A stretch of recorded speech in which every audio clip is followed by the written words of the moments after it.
इस कहानी की शुरुआत होती है 16 साल के एक लड़के जैकब से, जो एक स्टोर में काम करता है। शाम के वक्त उसके साथ काम करने वाली एक महिला उसे घर छोड़ने निकलती है और रास्ते में जैकब अपने दादाजी इब्राहिम को फोन करता है। लेकिन इस बार इब्राहिम की आवाज पहले जैसी नहीं होती, क्योंकि वो बहुत घबराए हुए लग रहे होते हैं। वो बार बार जैकब से कहते हैं कि किसी भी हालत में घर मत आना, यहाँ बहुत बड़ा खतरा है। जैकब को लगता है कि दादाजी फिर से अपनी पुरानी अजीब बातों में उलझ गए, इसलिए वो उनकी चेतावनी को गंभीरता से नहीं लेता और सीधे घर पहुँच जाता है। घर के अंदर कदम रखते ही वो देखता है कि पूरा सामान बुरी तरह बिखरा पड़ा है, जैसे कोई हर कोना छान कर किसी चीज की तलाश कर रहा हो। तभी उसकी नजर पीछे की टूटी हुई रेलिंग पर पड़ती है और बिना वक्त गंवाए वो जंगल की तरफ बढ़ जाता है। जंगल के अंदर कुछ दूर जाने पर जैकब को उसके दादाजी जमीन पर घायल हालत में पड़े मिलते हैं। उन्हें देखते ही वो घबरा जाता है और तुरंत मदद के लिए फोन मिलाता है। लेकिन तभी इब्राहिम आखिरी बार उसका हाथ पकड़ लेते हैं। टूटी हुई सांसों के बीच वो जैकब से कहते हैं कि उसे आयरलैंड जाना होगा और वहाँ एक खास पक्षी उसे सारी सच्चाई बताएगा। इसके साथ ही वो उसे 3 सितंबर 1943 के काल चक्र के अंदर जाने के लिए भी कहते हैं। जैकब उनकी बातों का मतलब बिल्कुल नहीं समझ पाता, फिर भी उनसे वादा कर लेता है कि वो उनकी आखिरी इच्छा जरूर पूरी करेगा। अगले ही पल इब्राहिम हमेशा के लिए इस दुनिया को छोड़ देते हैं। तभी जैकब पीछे मुड़कर देखता है तो उसे कुछ पलों के लिए एक डरावना साया दिखाई देता है। लेकिन उसके साथ आई महिला जब उधर गोलियां चलाती है तो वहाँ कुछ भी नहीं मिलता। थोड़ी ही देर में पुलिस पहुँच जाती है और जांच के बाद इस मौत को जंगली जानवर का हमला मानकर मामला बंद कर देती है। करीब 1 महीना बीत जाता है, लेकिन उस रात की हर बात जैकब के दिमाग में लगातार घूमती रहती है। उसकी मानसिक हालत पहले जैसी नहीं रहती, इसलिए उसे एक साइकियाट्रिस्ट के पास ले जाया जाता है। वहीं बैठकर जैकब अपने बचपन की सारी बातें याद करता है। उसे याद आता है कि दादाजी हमेशा आयरलैंड की एक रहस्यमयी जगह की कहानियाँ सुनाते थे, जहाँ कुछ ऐसे बच्चे रहते थे जिनके अंदर अलग अलग तरह की जादुई शक्तियाँ थी। उस जगह की देखभाल मिस पेरेग्रीन करती थी, जो जरूरत पड़ने पर एक पक्षी का रूप भी ले सकती थी। बचपन में जैकब इन कहानियों पर पूरा यकीन करता था, लेकिन जैसे जैसे वो बड़ा हुआ और स्कूल में ये बातें सुनाई, हर किसी ने उसका मजाक उड़ाया। धीरे धीरे उसने भी मान लिया कि शायद दादाजी सिर्फ बच्चों का मन बहलाने के लिए ऐसी कहानियाँ सुनाते थे। हालांकि इब्राहिम हमेशा यही कहते रहे कि उन्होंने उससे कभी झूठ नहीं बोला। कुछ समय बाद जैकब अपने दादाजी का घर खाली करने पहुंचता है, जहां उसकी आंटी उसे उनका पुराना सामान सौंपती है। उन्हीं चीजों के बीच उसे एक पोस्ट कार्ड मिलता है, जिसे देखकर वो हैरान रह जाता है। ये पोस्ट कार्ड मिस पेरेग्रीन ने इब्राहिम के नाम भेजा था, जिसमें लिखा था कि वो और बाकी सभी बच्चे आज भी उनका इंतजार कर रहे हैं। इस एक खत को पढ़ते ही जैकब के मन में फिर से वही सवाल उठने लगते हैं जिन्हें वो इतने सालों से झूठ समझता आया था। वो ये पोस्ट कार्ड अपनी साइकियाट्रिस्ट को दिखाता है और कहता है कि अगर वो खुद उस जगह पर जाकर सब कुछ देख ले तो शायद उसे भी सच्चाई का पता चल जाएगा। साइकियाट्रिस्ट भी उसे वहाँ जाने की सलाह देती है, क्योंकि उसके मुताबिक तभी जैकब अपने भ्रम और हकीकत के बीच का फर्क समझ पाएगा। आखिरकार जैकब अपने पिता के साथ आयरलैंड जाने के लिए तैयार हो जाता है। उसके पिता पक्षियों पर किताब लिख रहे होते हैं, इसलिए ये सफर उनके काम के लिए भी फायदेमंद साबित हो सकता था। समुद्र पार करते वक्त जैकब की नजर आसमान में उड़ते एक पक्षी पर पड़ती है और उसे तुरंत दादाजी की वही पुरानी कहानी याद आ जाती है, जिसमें मिस पेरेग्रीन पक्षी का रूप धारण करती थी। कुछ देर बाद दोनों उस सुनसान द्वीप पर पहुंच जाते हैं और जैकब सीधे उस अनाथालय की तरफ निकल पड़ता है, जिसके बारे में उसने बचपन से अनगिनत कहानियां सुनी थी। लेकिन वहां पहुंचकर उसकी सारी उम्मीदें टूट जाती हैं, क्योंकि पूरी इमारत खंडहर में बदल चुकी होती है। उसे बताया जाता है कि दूसरे विश्व युद्ध के दौरान यहाँ बम गिरा था और उसके बाद से ये जगह हमेशा के लिए वीरान हो गई। जैकब भारी मन से वहाँ से लौट तो आता है, लेकिन उसके दिल में अब भी यही सवाल गूंज रहा होता है कि आखिर दादाजी उसे इसी जगह भेजना क्यों चाहते थे। अगली सुबह जैकब के मन से उस खंडहर का ख्याल निकल ही नहीं रहा होता, इसलिए वो अकेले दोबारा उसी अनाथालय में पहुंच जाता है। इस बार जैसे ही वो टूटी हुई इमारत के अंदर कदम रखता है, उसे बार बार ऐसा महसूस होने लगता है कि वहाँ कोई और भी मौजूद है। अचानक उसके सामने एक छोटी लड़की दिखाई देती है, जो उसे देखकर इब्राहिम का नाम लेती है। जैकब कुछ समझ पाता उससे पहले वो लड़की तेजी से वहाँ से भाग जाती है। जैकब उसके पीछे दौड़ता है, लेकिन जल्दबाजी में गिरकर बेहोश हो जाता है। जब उसकी आंख खुलती है तो वो खुद को कुछ अजीब बच्चों के बीच घिरा हुआ पाता है और इन्हीं चेहरों को देखकर उसे दादाजी की सुनाई हुई हर कहानी याद आने लगती है। जैकब हैरानी से उन बच्चों से पूछता है कि क्या वो सब मर चुके हैं, क्योंकि उसके हिसाब से तो इस अनाथालय को कई साल पहले तबाह कर दिया गया था। लेकिन बच्चे मुस्कुराकर बताते हैं कि वो बिल्कुल जिंदा हैं। तभी जैकब की नजर एक ऐसे लड़के पर पड़ती है जो कपड़े पहने होने पर ही दिखाई देता है, वरना पूरी तरह गायब हो जाता है। एक लड़की हवा से भी हल्की होती है, इसलिए उसके पैरों में हमेशा भारी लोहे के जूते बंधे रहते हैं। एक दूसरी लड़की जिसके सुनहरे बाल होते हैं, उसके हाथ जिस चीज को छू लेते हैं वो तुरंत जलने लगती है, इसीलिए वो हमेशा दस्ताने पहन कर रखती है। वहीं एक बच्ची के अंदर कई लोगों जितनी ताकत होती है। एक लड़के के पेट में मधुमक्खियां रहती हैं, किसी के सिर के पीछे दूसरा मुंह होता है तो कोई अपने सपने दूसरों को दिखा सकता है। जैकब जितना उन्हें देखता है उतना ही उसे यकीन होने लगता है कि दादाजी ने जो कुछ बताया था वो सिर्फ कहानी नहीं थी। इसी दौरान जैकब उस लड़की से पूछता है जिसने उसे इब्राहिम कहकर बुलाया था कि उसने ऐसा क्यों कहा। वो बताती है कि जैकब बिल्कुल अपने दादाजी जैसा दिखता है, इसलिए उसे पहली नजर में वही समझ लिया गया। इसके बाद वो सब जैकब को जल्दी से अपने साथ चलने के लिए कहते हैं, क्योंकि अगर किसी और ने उन्हें देख लिया तो बड़ी मुसीबत खड़ी हो सकती है। सभी बच्चे उसे एक गुफा के अंदर ले जाते हैं, लेकिन जैकब को अब भी समझ नहीं आता कि आखिर ये सब हो क्या रहा है। डर और उलझन में वो वहाँ से भाग निकलता है और सीधे उस गेस्ट हाउस में पहुँच जाता है जहाँ वो अपने पिता के साथ रुका हुआ था। जैकब जैसे ही ऊपर अपने कमरे की तरफ बढ़ता है, वहाँ मौजूद लोग उसे शक की नजर से देखने लगते हैं। वहाँ का मैनेजर भी पहले जैसा नहीं होता और वो जैकब को पहचानने से साफ इनकार कर देता है। कुछ ही देर में कई लोग उसे पकड़ लेते हैं और उसे जासूस समझने लगते हैं। जैकब बार बार समझाने की कोशिश करता है कि वो सिर्फ एक टूरिस्ट है, लेकिन कोई उसकी बात सुनने को तैयार नहीं होता। तभी अचानक कमरे के अंदर रखे गिलास और प्लेटें अपने आप उड़कर गिरने लगते हैं। वहाँ मौजूद हर इंसान घबरा जाता है, क्योंकि किसी को समझ नहीं आता कि ये सब आखिर कौन कर रहा है। उसी अफरा तफरी का फायदा उठाकर सुनहरे बालों वाली लड़की वहाँ पहुँचती है, जैकब का हाथ पकड़ती है और उसे अपने साथ बाहर ले जाती है। जाते जाते वो दरवाजे को छूती है और अगले ही पल उसमें आग लग जाती है, जिससे पीछा करने वाले लोग वहीं रुक जाते हैं। जैकब उन बच्चों के साथ घोड़ा गाड़ी में बैठकर वहाँ से निकल जाता है। रास्ते में वो उनसे पूछता है कि क्या दादाजी की सारी बातें सच थीं और क्या उनके अंदर सच में जादुई शक्तियाँ हैं। तभी पीछे से एक आवाज आती है कि अभी तक उसने सब कुछ देखा ही कहाँ है। जैकब मुड़कर देखता है तो वहाँ कोई नहीं होता, लेकिन अगले ही पल एक लड़का कपड़े पहनते हुए उसके सामने दिखाई देता है, जो कुछ देर पहले तक पूरी तरह अदृश्य था। इसके बाद बच्चे उसे बताते हैं कि वो अब अपनी दुनिया में नहीं है। आज की तारीख 2016 नहीं बल्कि 3 सितंबर 1943 है। ये सुनते ही जैकब के पैरों तले जमीन खिसक जाती है, क्योंकि उसे पहली बार एहसास होता है कि वो सिर्फ किसी रहस्यमयी जगह पर नहीं बल्कि वक्त के अंदर भी सफर करके अतीत में पहुंच चुका है। जैकब अब उन बच्चों के साथ उस बड़े से घर में पहुंचता है जहां उसकी मुलाकात मिस पेरेग्रीन से होती है। वही इस जगह की देखभाल करती हैं और सभी बच्चे उन्हें अपनी संरक्षक मानते हैं। मिस पेरेग्रीन जैकब का स्वागत करती हैं, जैसे उन्हें पहले से पता हो कि एक दिन वो यहाँ जरूर आएगा। इसके बाद वो जैकब की मुलाकात एक एक करके सभी बच्चों से करवाती हैं। तभी जैकब की नजर एमा पर पड़ती है, जो हवा से भी हल्की होने की वजह से जमीन पर टिक नहीं सकती। बातचीत के दौरान जैकब को पता चलता है कि एमा कभी उसके दादाजी इब्राहिम से बहुत प्यार करती थी, लेकिन जब इब्राहिम इस जगह को छोड़कर चले गए तो धीरे धीरे उनके खत भी आने बंद हो गए। इसके बावजूद एमा जैकब से कोई शिकायत नहीं करती और उसके साथ बिल्कुल अपनापन दिखाती है। शाम होते ही सभी बच्चे एक साथ डिनर के लिए बैठते हैं। जैकब पहली बार उनके बीच बैठकर उनकी जिंदगी को करीब से देखता है। तभी उसकी मुलाकात इनॉक नाम के लड़के से होती है, जिसके अंदर मरे हुए जीवों को दोबारा जिंदा करने की शक्ति होती है।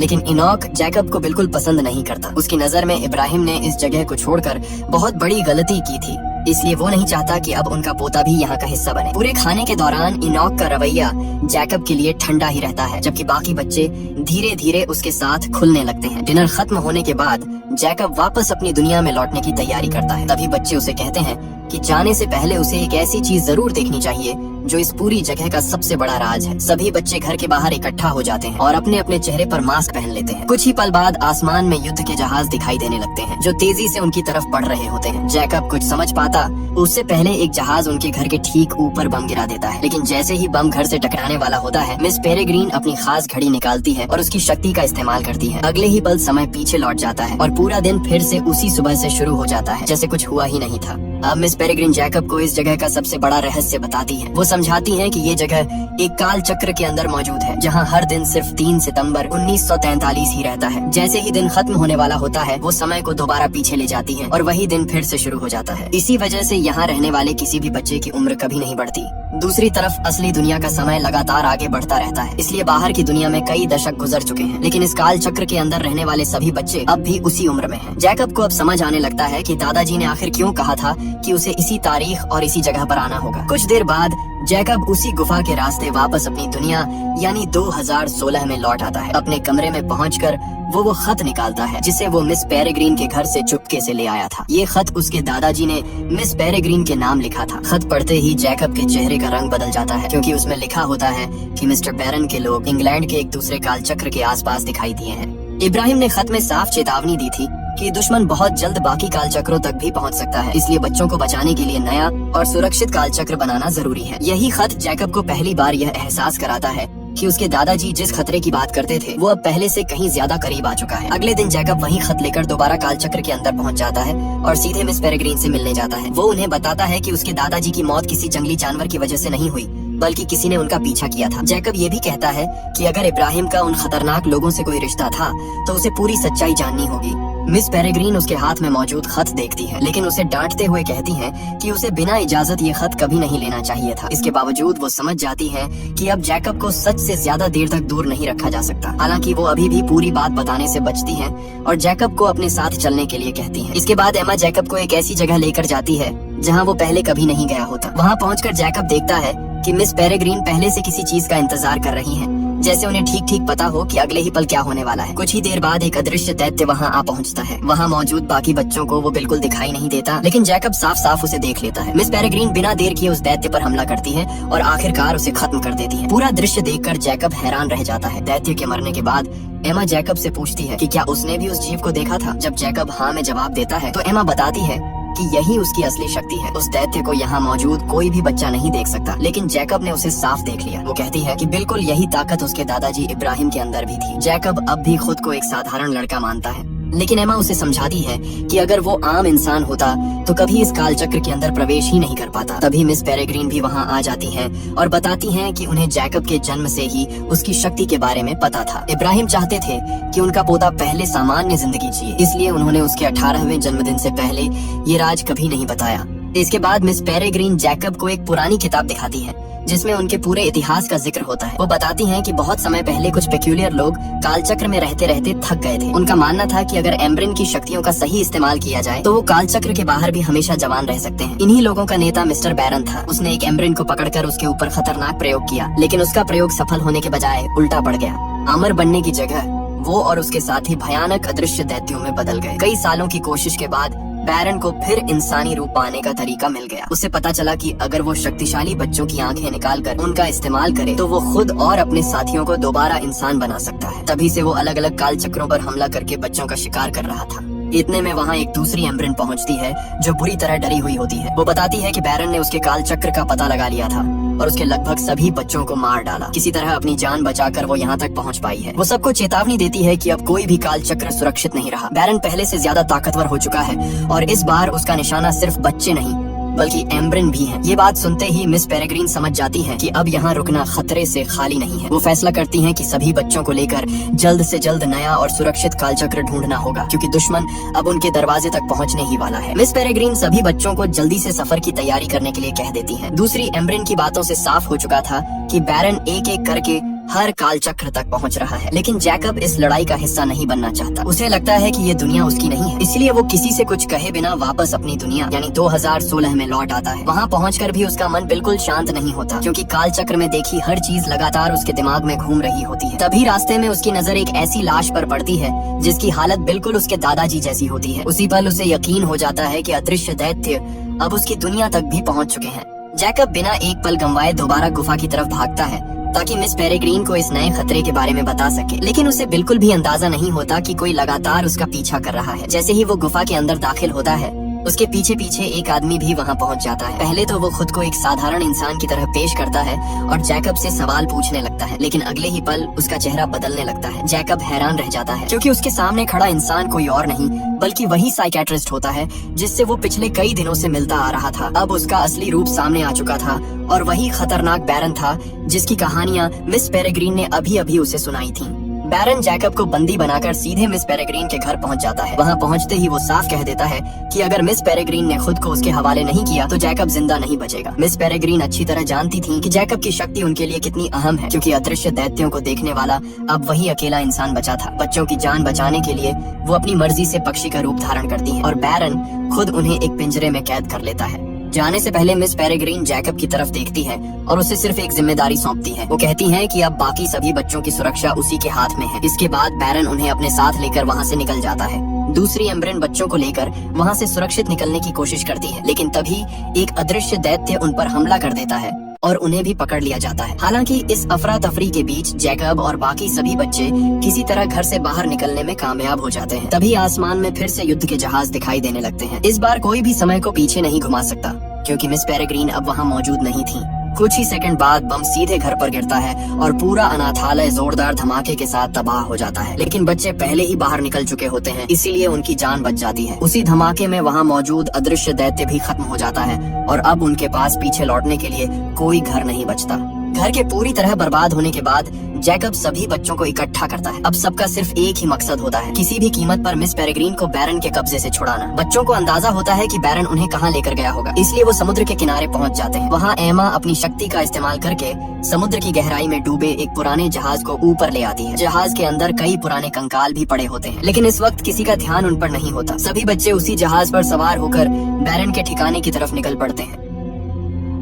समुद्र का सफर तय करने के बाद जैकब और बाकी सभी बच्चे उस जगह के करीब पहुंच जाते हैं जहां बैरन ने अपना ठिकाना बनाया होता है। रास्ते में एमा अपनी शक्ति से पूरे जहाज को संतुलित रखती है, जबकि बाकी बच्चे चुपचाप आगे की तैयारी करते रहते हैं। अब किसी के चेहरे पर डर नहीं, बल्कि मिस पेरेग्रीन को वापस लाने का इरादा साफ दिखाई देता है। कुछ देर बाद उन्हें दूर वही इमारत नजर आने लगती है जहां बैरन अपने अगले प्रयोग की तैयारी कर रहा होता है। सभी बच्चे बिना शोर किए किनारे उतरते हैं और अलग अलग रास्तों से अंदर घुसने का फैसला करते हैं ताकि दुश्मन को उनके आने की भनक न लगे। सबसे पहले एमा अंदर पहुंचती है और सीधे बैरन के सामने खड़ी हो जाती है। वो उसे साफ चेतावनी देती है कि अगर उसने मिस पेरेग्रीन और बाकी एम्ब्रेंस को तुरंत आजाद नहीं किया तो उसका अंजाम अच्छा नहीं होगा। साथ ही वो ये भी बता देती है कि उनका एक अदृश्य दैत्य पहले ही मारा जा चुका है। एमा की बात सुनकर बैरन गुस्से से भर जाता है। उसे यकीन ही नहीं होता कि कुछ बच्चे उसके सबसे ताकतवर हथियार को खत्म कर सकते हैं। अगले ही पल वो अपने बाकी साथियों और अदृश्य दैत्यों को उन बच्चों के पीछे भेज देता है ताकि कोई भी वहाँ से जिंदा वापस न जा सके। इधर जैकब अपनी शक्ति की मदद से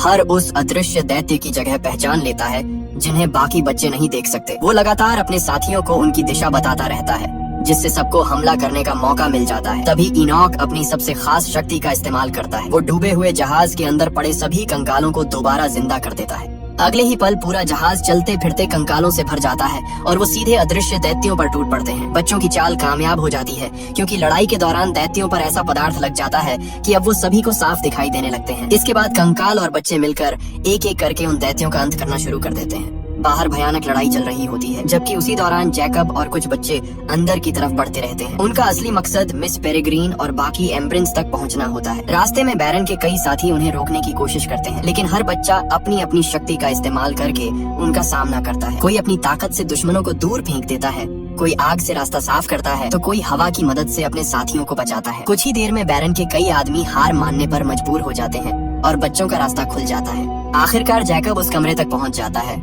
जहां मिस पेरेग्रीन और बाकी एम्ब्रेंस कैद होती हैं। वो तेजी से उन्हें आजाद करने की कोशिश करता है, लेकिन तभी बैरन भी वहां पहुंच जाता है। उसी समय बाहर लड़ाई खत्म करके बाकी बच्चे भी अंदर आ जाते हैं। जैसे ही सबकी नजर सामने खड़े जैकब पर पड़ती है, वो हैरान रह जाते हैं क्योंकि वहाँ एक नहीं बल्कि दो जैकब खड़े होते हैं। किसी को समझ नहीं आता कि असली जैकब कौन है और बैरन ने किसका रूप धारण किया है। इसी उलझन के साथ लड़ाई का सबसे खतरनाक मुकाबला शुरू होने वाला होता है। उसी वक्त जैकब को अचानक अपनी तरफ बढ़ता हुआ एक अदृश्य दैत्य दिखाई देता है। बाकी किसी बच्चे को वो जीव नजर नहीं आ रहा होता, लेकिन जैकब तुरंत समझ जाता है कि यही उसकी सबसे बड़ी ताकत साबित हो सकती है। वो जोर से चिल्लाकर कहता है कि अब असली और नकली का फैसला खुद हो जाएगा। बैरन उसके इशारे का मतलब समझ ही नहीं पाता क्योंकि उसे उस दैत्य का कोई एहसास नहीं होता। अगले ही पल अदृश्य दैत्य सीधे बैरन की तरफ झपटता है। क्योंकि उसने जैकब का रूप धारण किया हुआ होता है, इसलिए दैत्य उसे ही असली जैकब समझ लेता है और उसी पर हमला कर देता है। भयानक हमला होते ही बैरन अपना भेष संभाल नहीं पाता और उसका असली चेहरा सबके सामने आ जाता है। दैत्य उसकी आंखें निकाल लेता है और बैरन वहीं बुरी तरह घायल होकर गिर पड़ता है। अब सभी बच्चों को साफ दिखाई दे जाता है कि असली जैकब कौन था। इसी बीच जैकब बिना देर किए उस दैत्य पर टूट पड़ता है। इस बार उसे अकेले लड़ने की जरूरत नहीं पड़ती क्योंकि उसके बाकी साथी भी तुरंत उसकी मदद के लिए पहुंच जाते हैं। मिलकर वो उस आखिरी अदृश्य दैत्य का भी हमेशा के लिए अंत कर देते हैं। बैरन की मौत के साथ ही उसका पूरा खेल खत्म हो जाता है और उसके बचे हुए साथी भी एक एक करके हार जाते हैं। लड़ाई खत्म होने के बाद जैकब सबसे पहले मिस पेरेग्रीन और बाकी एम्ब्रेंस की तरफ बढ़ता है। अब वो पूरी तरह सुरक्षित होती हैं और बच्चों को देखकर राहत की सांस लेती हैं। सभी बच्चे एक दूसरे को देखकर खुश होते हैं क्योंकि इतने बड़े खतरे के बाद भी उनमें से कोई पीछे नहीं हटता। लेकिन ये खुशी ज्यादा देर नहीं टिकती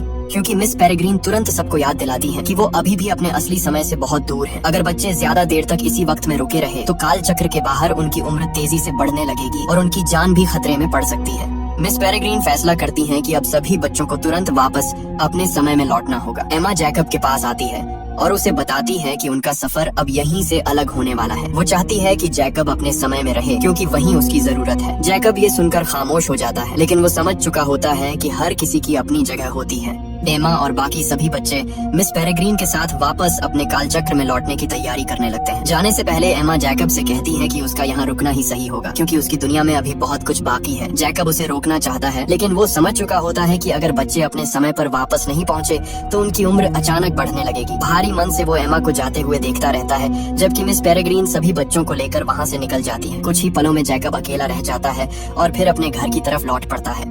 घर पहुंचते ही जैकब सीधे अपने दादाजी इब्राहिम से मिलने जाता है। उन्हें अपने सामने जिंदा देखकर उसकी आंखों में खुशी साफ दिखाई देती है और वो बिना कुछ सोचे उन्हें गले लगा लेता है। इब्राहिम भी सब कुछ समझ जाते हैं क्योंकि उन्हें पहले से अंदाजा था कि एक दिन जैकब ये पूरा सफर तय करके जरूर लौटेगा।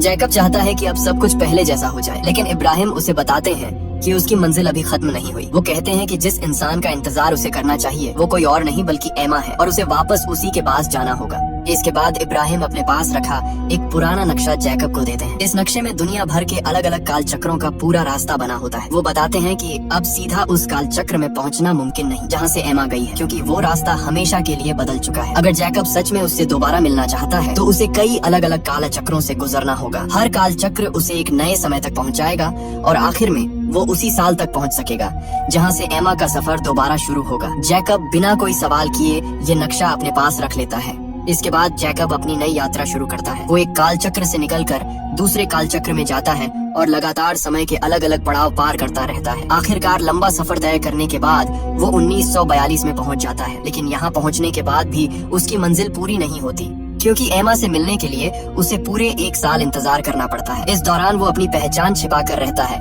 और हालात के मुताबिक आगे बढ़ता रहता है। उसे अच्छी तरह पता होता है कि सही दिन आने से पहले वो कुछ भी बदल नहीं सकता। आखिर वो दिन भी आ जाता है जब 3 सितंबर 1943 को वही जहाज वहाँ से गुजरने वाला होता है जिस पर एमा और बाकी बच्चे सफर कर रहे होते हैं। जैकब पहले से वहाँ उनका इंतजार कर रहा होता है। जैसे ही एमा जहाज से उतरती है उसकी नजर सीधे जैकब पर पड़ती है। दोनों बिना कुछ कहे एक दूसरे की तरफ दौड़ते हैं और गले लगा लेते हैं। इतने लंबे सफर, कई काल चक्रों और अनगिनत मुश्किलों के बाद आखिरकार दोनों फिर से एक साथ होते हैं। इसी पल के साथ उनकी नई शुरुआत होती है और यहीं पर इस कहानी का सफर भी पूरा हो जाता है।